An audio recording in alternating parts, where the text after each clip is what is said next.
Hello বন্ধুরা, তো আজ বানাবো খাসির চর্বি দিয়ে এঁচোড়ের তরকারি। সোজা গাছে চলে এসেছি এঁচোড় পাড়তে, নিয়ে এসে ভালো করে কেটে নিলাম। এবার ভালোভাবে ধুয়ে নিচ্ছি। কি কি মশলা দিচ্ছি দেখো: পেঁয়াজ কুচি, গোটা গরম মশলা, গোটা জিরে, হলুদ গুঁড়ো, নুন, কয়েকটা শুকনো লঙ্কা, রসুন বাটা, আদা জিরা বাটা, কাঁচা লঙ্কা, টমেটো কুচি। এই যে ধুয়ে রেখেছি চর্বিগুলো। ভালোভাবে কড়াইটা গরম করে নিয়ে তাতে দিয়েছি সর্ষের তেল। ফোড়নে দিলাম জিরা, গোটা গরম মশলা, কয়েকটা শুকনো লঙ্কা, দিয়ে দিচ্ছি কাঁচা লঙ্কা, পেঁয়াজ কুচি,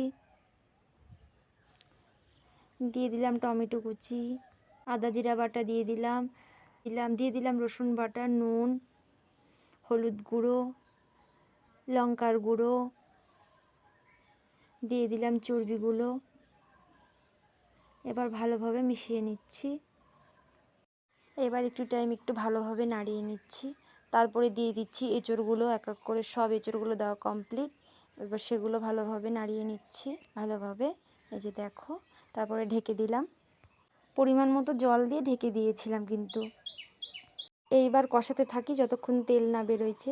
এই যে দেখো, তেল ছাড়ছে কত সুন্দরভাবে। দেখো, একদম নাড়ু নাড়ু হয়ে গেছে। যেই বন্ধু আমার ভিডিওটি দেখছো, অবশ্যই আমার চ্যানেলটিকে সাবস্ক্রাইব করে দিও। এই গরমে তোমরা কেমন আছো বন্ধুরা, অবশ্যই আমাকে জানিও কমেন্টে।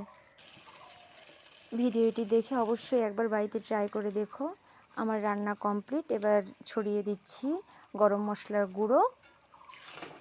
ব্যাস রেডি। এবার শুধু খাওয়ার পালা। তো আশা করি ভিডিওটি ভালো লাগলে অবশ্যই লাইক কমেন্ট শেয়ার করে দিও বন্ধুরা। টাটা।